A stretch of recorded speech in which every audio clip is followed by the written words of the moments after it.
जाती उसको, भोग में पड़ा रहता है रात भर, और जैसा का वैसा सुबह उठता है, आंखें सूजी सी रहती हैं, आंखों में कचड़ा सा आया रहता है, गंदा सा लगता है, पूरा मुंह होठ सूखे से हो जाते, पपड़ी पड़ जाती होठों पे, तो फिर मुश्किल हो जाती है। सुबह आदमी जब बिस्तर में से उठे तो ऐसा होना चाहिए जैसे बसंत में गुलाब का फूल खिला हुआ है, बिना नहाए धोए, बिना मुंह धोए, एकदम चकाचक दिखना चाहिए, फ्रेश दिखना चाहिए। क्योंकि रात में 6-7 घंटे एनर्जी लिए, ऊर्जा लिए, सो करके पूरी बॉडी रिपेयर हो गई है, जहां था वहां था, पहुंच गया सब जगह परमात्मा। तो सुंदरता बढ़ाने के लिए निद्रा होती है महाराज, उसमें भी सम्मान रखिए, सत्कर्म रखिए। सोते समय 4-5 मंत्र बोलिए भगवान के, उसके बाद में सारा दोष निकल जाएगा और भगवान की धर्म पत्नी आएंगी, हमारी जो माँ, वो हमें गोद में लेके सोएंगी। और भगवती माता लक्ष्मी जब गोद में लेके सोती है तो हमको बुरे सपने नहीं आते, और बुरे सपने नहीं आएंगे तो हमें थकान नहीं लगेगी। थकते कौन है बताओ? बिस्तर पे पड़े पड़े भी थक जाते हैं। क्यों थक जाते वो तो पूछ लो गुरुजी से। सुनो, थक इसलिए जाते हैं कि पड़े हैं बिस्तर पे और रात भर घूम रहे ससुराल और मामा के यहाँ शादी में, और खर्राटे मार रहे खटिया पे। अच्छा बताओ, आदमी जब 100 किलोमीटर शादी में जाएगा तो थकेगा कि नहीं? घर सच बोलना, थकेगा, थक जाते भाई। तो ऐसी तुम्हारा ये निकम्मा जो मन है, ये रात भर साला यात्रा करता रहता है और तुम्हें खटिया पे छोड़ जावे। इसलिए सुबह जब उठे तो एकदम थके थके उठते हैं। इसलिए स्वप्न निद्रा नहीं होनी चाहिए। ये भी सत्कर्म है, नींद भी सत्कर्म है, भोजन सत्कर्म है, जल सत्कर्म है, ये सारा सत्कर्म में आता है। अब आई बात खाने की तो हो गई, अब पकाने की भी बात हो गई। अनुसुईया माता को ब्रह्मा विष्णु महेश पुत्र के रूप में कल प्राप्त हुए कथा में। क्यों? क्योंकि वो सत्कर्म करती है, भोजन पकाते समय सत्कर्म करती है, मंत्र का जाप करते हैं, और मंत्र के जाप से भी पीछा नहीं छूटता, तो फिर वो मन में भाव पैदा करते हैं कि आज कोई महान साधु घर आना चाहिए, और आज मैंने जो मेहनत की है भोजन में, उसे कोई साधु खाना चाहिए, तो मेरी मेहनत सफल हो जाएगी। इस तरह का भोजन बनाते समय विचार जिस महिला के पेट में पैदा होता है, उस महिला का भोजन पकाते पकाते भी सत्कर्म हो जाता है, और वो कृतार्थ हो जाती है, और साक्षात अन्नपूर्णा माता बन जाती है। वो देवी कहलाती है, अन्नपूर्णा देवी। मन में विचार होना चाहिए पर कि आज हमारे घर कोई अतिथि आवे, कोई मेहमान आवे, और उसी उद्देश्य में खाना पका रही हूँ अपने बेटे के लिए, अपने पति के लिए तो रोज पकता ही है, पर उन्हें प्रसाद मिलना चाहिए। जो औरत अपने पति को, अपने औलाद, अपने परिवार को हर रोज प्रसाद के रूप में भोजन खिला रही है, उसका परिवार कभी बुद्धि भ्रष्ट नहीं करेगा, उसका परिवार कभी नष्ट नहीं होगा, उसके परिवार में कभी अकाल मृत्यु नहीं आएगी, उसके परिवार में अपघात नहीं होगा, क्योंकि जो प्रसाद रोज खाते हैं उनको अहलाद नहीं रहता। रोटी सब्जी खाओगे तो मरोगे। हम तो मात्र दर्शन करते भोजन का, क्योंकि हमें मरना पसंद नहीं है, हम तो जीवित रहना चाहते हैं। क्यों? सत्कर्म करने का मौका मिला है तो जीना ही चाहिए, सेवा करने का अवसर आया है तो जीना चाहिए। एक परिवार को भी रोज इंद्रदेव सुख देता है तो भी इसे हजारों वर्ष तक जीना चाहिए। ऐसे प्राणी के संसार में जरूरत है, क्योंकि सुख देने वाले लोग नहीं है दुनिया में, है सुख लूटने वाले हैं। लाओ कितना भी दे दो, हमारी झोली में डाल दो सब सुख, पर सुख देने वाला कहाँ है? हा? अगर किसी ने सुख दे भी दिया तो रिस्पॉन्स मांगता है वो, उसे रिस्पॉन्स चाहिए, एहसान मांगता है, बदला मांगता है। मान लो आप कोई भी सुख दे रहा है आपको, इसमें कोई बड़ी बात थोड़ी है। मैं थोड़ी पहचानता हूँ आपको, कौन से मोहल्ले में रहते हैं आप, कहाँ रहते हैं, कौन है, आपका नाम क्या है, आपका क्या काम है, कौन, मैं नहीं जानता किसी को।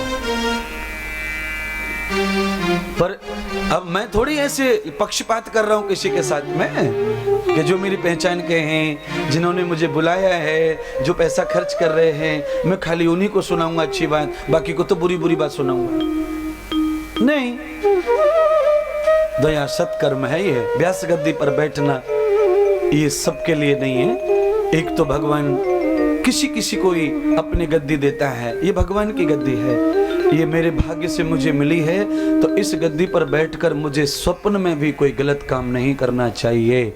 इसीलिए मैं कह रहा हूँ आपसे, सरम न सुखो न दर्शनम व्याप्तम योगो सत्कर्मम। हे भगवान, जीवन पर्यंत सत्कर्म करने की बुद्धि प्रदान करे, जिससे सत्कर्म होता रहे। और जिसका सत्कर्म रोज होता रहता है, उसके आत्मिक बल, शारीरिक बल, मानसिक बल, बौद्धिक बल, आर्थिक बल, सारे बल रोज बढ़ते रहते हैं और उसके सब बल बढ़ते रहते हैं। वो प्रबल हो जाता है और जो प्रबल होता है वही सब कुछ हो जाता है। सब कुछ मतलब वो राम बन जाता है, बाद में कृष्ण बन जाता है, बाद में जैसे दुनिया भर के बाबा बन गए। एक बाबा का नाम थोड़ी है, कितने बाबा। 21-22 साल का था ज्ञानेश्वर महाराज, देखो भगवान बन गया। 21 साल के शरीर में विराम ले लिया। 21 साल में तुम्हारे बच्चे तो पढ़ाई भी नहीं कर पाते हैं, वो तो भगवान हो गया। कारण है कि खाते पीते सोते जागते हर कर्म में सत्कर्म का भाव रखें और हर कर्म में परमात्मा का जाप चालू रखें। मैं तो आपको कहना चाहूंगा कि आप कितना भी कुछ भी करें, पर प्रभु का नाम तो कहीं भी जाप चालू हो सकता है महाराज, कहीं भी। और कवियों ने, ज्ञानियों ने यहाँ तक कहा, श्वास श्वास से राम कहे और व्यथा श्वास ना खोए। सूरदास जी लिख रहे हैं, श्वास श्वास से राम कहे और व्यथा श्वास ना खोए, और फिर जाने या श्वास को आवन होए न होए। हाँ, गई अंदर, अब बाहर आएगी इसकी क्या गारंटी है? हाँ, कभी कभी श्वास बाहर की बाहर रह जाती है, कभी कभी अंदर की अंदर रह जाती है। हाँ? डॉक्टर फिर कैप लगा देते हैं, सिलेंडर लगा देते हैं गैस का, ऑक्सीजन बोलते हैं उसको। पर याद रखिए, जो बाहर रह गई है उसे हम किसी भी स्थिति में अंदर नहीं डाल सकते। जो अंदर है उसे हम बाहर नहीं ला सकते। इसीलिए गिन गिन के प्रभु ने श्वासें दी हैं।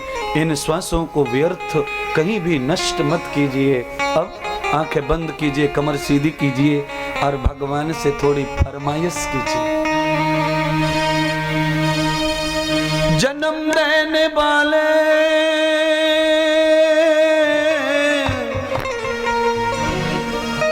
इतना तो बोल रे, कैसे चुकाएं तेरी श्वासों का मोल रे, कैसे चुकाएं तेरी श्वासों का मोल रे, कैसे चुकाएं तेरी श्वासों का मोल रे। जन्म देने वाले, जन्म देने वाले इतना तो बोल रे, कैसे चुकाएं तेरी श्वासों का मोल रे, कैसे चुकाएं तेरी श्वासों का मोल रे।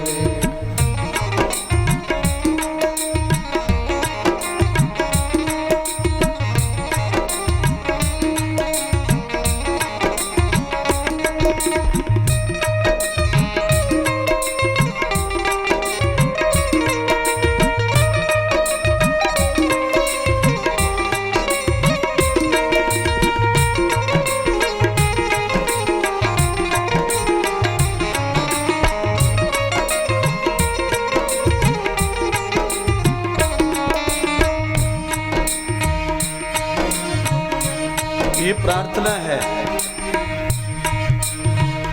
सुबह शाम इसको कभी कभी जाप कर लिया करो। ईमानदारी से आप सही सही बताइए, आपने भगवान से कभी ये कहा है, भगवान तुम्हारी अनमोल श्वासों का ऋण कैसे चुकाएंगे हम? लिए जा रहे हो श्वासें, लिए जा रहे हो। हाँ, हर चीज पैसे से खरीदी जा सकती है, पर श्वासें पैसे से खरीदी नहीं जाती और अनमोल है।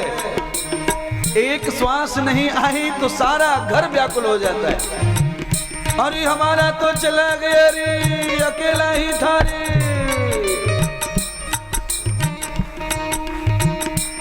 अकेले बेटे को हमेशा जिंदा चाहते हो तो श्वासों का ऋण चुकाइए। अनमोल श्वासें जिनकी एक की कीमत टाटा बिरला भी नहीं चुका सकते, वो श्वास भगवान ने हमें मुफ्त में दी है और हमें कुछ नहीं करना है। भगवान की दी हुई श्वासों का 1 रुपया भी नहीं चुकाना है। बर्बाद क्या कहना है। श्वास श्वास में राम कहे, व्यथा श्वास ना को। श्वास श्वास में राम कहे, व्यथा श्वास ना हो। फिर जाने या श्वास का आवन हो न हो। फिर जाने या श्वास का आवन हो न हो।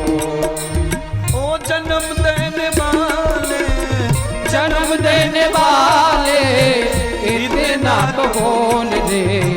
कैसे चुकाए तेरी श्वासों का मोल रे। कैसे चुकाए तेरी श्वासों का मोल रे। श्वासों का मोल प्रभु जी, श्वासों का मोल रे। श्वासों का मोल प्रभु जी, श्वासों का मोल रे। कैसे चुकाएं तेरी श्वासों का मोल रे। कैसे चुकाए तेरी श्वासों का मोल रे। कोई रीत नहीं है, कोई उपाय नहीं है भगवान का ऋण चुकाने का। इसीलिए मैंने परसों आपको एक भजन में ज्ञान दिया था। भगवान के ऋण से उऋण होना है तो एक ही काम करो, नहाते धोते सोते जागते सत्कर्म करो। अगर मनुष्य का जन्म लेके भी सत्कर्म नहीं हुआ तो मानव का जन्म दोबारा नहीं मिलेगा। फिर अपने गोबर में आराम से बैठना, बिना नहाए धोए भैंस बकरी बन जाओगे। अच्छा बताओ, भैंस को कोई ऐतराज है गोबर में बैठने से? नहीं। अपने पेशाब को पूंछ से छिड़कती रहती है सेंट की तरह। अगर तुम अगले जन्म में बन जाओगी तो सेंट मारने की जरूरत नहीं पड़ेगी। पेट में से निकला हुआ माल छिड़क लो। इसीलिए अरे मौका दिया है भगवान ने, मौका दिया है। पूछ नहीं दी तो भाग्य है हमारा, अगर पूछ होती तो लफड़े हो जाते हमारा। कैसे चुकाएं तेरी श्वासों का मोल रे। कैसे चुकाए तेरी श्वासों का मोल रे। जन्म देने वाले, जन्म देने वाले, इतना तो बोल दे। कैसे चुकाए तेरी श्वासों का मोल रे। कैसे चुकाए तेरी श्वासों का मोल रे।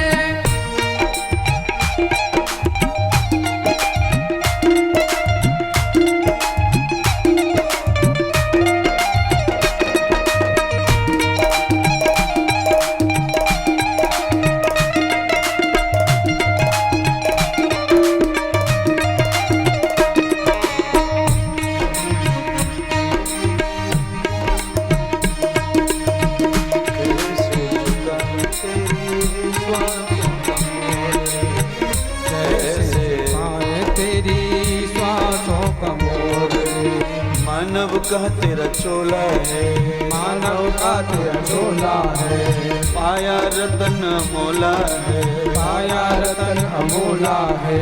व्यथा इसे नहीं खोना है, व्यथा इसे नहीं खोना है। जाग जाग नहीं सोना है, ओ जाग जाग नहीं सोना है। मानस का तेरा चोला है, पाया रतन अमोला है। मानस का तेरा चोला है, पाया रतन अमोला है। व्यथा इसे नहीं खोना है, जाग जाग नहीं सोना है। व्यथा इसे नहीं खोना है, जाग जाग नहीं सोना है। देखिए भजन की एक लाइन में सारी कथा समाई है। कई लोग मोटरसाइकिल चलाते हैं तो जागते ही चलाते हैं, सो के नहीं चलाते। पर वो सोए हुए बुद्धि से तम्बाकू खा रहे मोटरसाइकिल पे, और तम्बाकू के ऊपर लिखा हुआ है कैंसर होता है, कैंसर होता है, कैंसर होता है, इलाज नहीं है कैंसर का। अब इनको जागता कहूं कि सोता कहूं, आप ही बताओ। जाग के भी सो रहा है, क्यों? मानसिकता बुद्धिमत्ता गायब हो गई है, आदत बिगड़ गई है। मनुष्य बन के आया हूं, मुझे क्या करना चाहिए? मोटरसाइकिल पे भी सत्कर्म नहीं हो रहा है। अरे पैदल चल के जाए तब तो ठीक है, पर बैठ के जा रहा है तो राम नाम ले ले। जय जय राम कृष्ण हरि, जय जय राम कृष्ण हरि, जय जय राम कृष्ण हरि, जय जय राम कृष्ण हरि, जय जय राम कृष्ण हरि, जय जय राम कृष्ण हरि, जय जय राम कृष्ण हरि, जय जय राम कृष्ण हरि। कैसे चुकाऊं तेरी सांसों का मोल दे, कैसे चुकाए तेरी सांसों का मोल दे। जन्म देने वाले, जन्म देने वाले, इतना तो बोल दे। कैसे चुकाए तेरी सांसों का मोल दे, कैसे चुकाए तेरी सांसों का मोल दे। कैसे चुकाए तेरी सांसों का, कैसे चुकाए तेरी।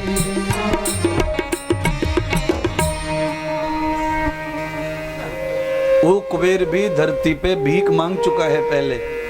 तुमको धनवान दिखता है? बहुत सारे लोग कुबेर की पूजा करते हैं, गुजरात में जाते हैं कुबेर का दर्शन करने के लिए। गुरुवर्य युग प्रवर्तक क्रांतिकारी राष्ट्रीय संत परम पूज्य श्री इंद्रदेव जी महाराज जी के शुभ सानिध्य में राष्ट्र सेवा, जन सेवा तथा धर्म सेवा हेतु गौशाला, वृद्धों की सेवा, अन्नदान, वस्त्रदान, यज्ञ हवन आदि सेवाएं निरंतर निशुल्क चलाई जा रही हैं। एक गोमाता के लिए एक वर्ष के चारे हेतु 11,000 रुपए, 5 गौमाता का 51,000 रुपए, 11 गौमाता का 1,11,000 रुपए धनराशि देकर गौ सेवा में हमारा साथ दे सकते हैं। बूढ़े माता पिताओं को सम्मान पूर्वक रखने और उनके खाने की सुंदर व्यवस्था हेतु वृद्धाश्रम का निर्माण कार्य पूर्ण हो चुका है। अनेक वृद्ध माता पिताओं की सेवा के साथ वृद्धाश्रम निरंतर चल रहा है। 25,000 रुपए की राशि देकर आप वृद्धाश्रम के आजीवन सदस्य बन सकते हैं तथा 2,51,000 रुपए देकर निर्माणित वृद्धाश्रम में एक रूम पर अपना नाम लिखवा सकते हैं। कृपया हमारा सहयोग करें। हमारा अकाउंट डिटेल्स